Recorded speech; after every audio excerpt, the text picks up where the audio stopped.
University rugby, played by thousands every week. However, these numbers are going down. In fact, the RFU estimates that 10,000 recent school leavers are avoiding playing rugby. The reason? Initiations.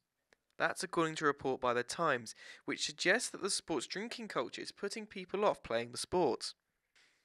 I went along to a training session at the University of Gloucestershire and caught up with two first-year students, Tom and Matt, who had no problem joining the rugby team.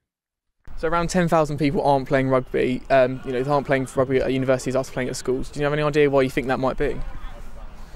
Maybe, I don't know, maybe some people are afraid to get out there. I don't know, maybe some people prioritise their work, or who knows, but I just play it. Yeah. And what would you say to anyone who is a bit concerned about playing rugby at universities, having done it at school level? Well, I mean, if you enjoy it at school level, you might as well just carry on, give it a go. There's nothing different at university level than there is at school. If you enjoy it, just keep playing.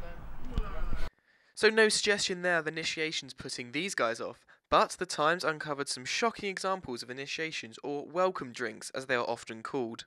The British Universities and College Sport condemns these initiations, and the governing body says that such activities are banned. With this in mind, should people be concerned about joining a university team?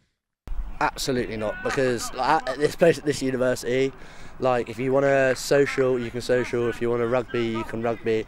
And if you don't want to do both, there's no pressure on you to do both. It's a completely enjoyment thing that we get out.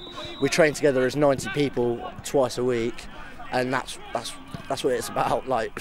We're all together, we're all one team. There's no point segregating it up, and there's no point making it not enjoyable for everyone. We're about having a beer. We're not about making people do things that they don't want to do and all that scenarios, because we've all been in the positions that the freshers have been in, etc., and things like that. So it's just all about managing people. If people do silly things on silly nights out, then you speak to them. It's not a massive thing, but everyone knows what they're doing, because at the end of the day they're putting the reputation of not only themselves on the line but also the rugby club as well, and that's a massive thing that we talk about. We don't want to put ourselves in a bad light. We don't want anyone else to put themselves in a bad light. So everyone knows what they've got to do, and everyone knows how to act responsibly. So did The Times get it wrong? Director of Rugby at the University of Gloucestershire, Chris Downs, think there's other reasons for people not playing rugby. I think there's probably a more variety when they get to university. At school, it's a very closed environment. It's probably one key sport each term.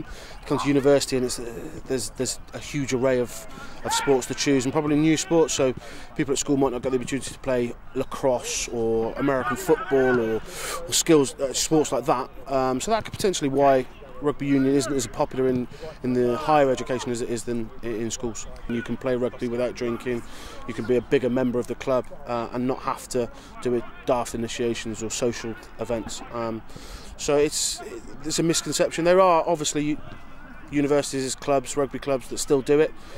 If it's controlled and it's sensible and it's fun, then I don't see an issue in it. When it's not controlled, then I think that there can be errors.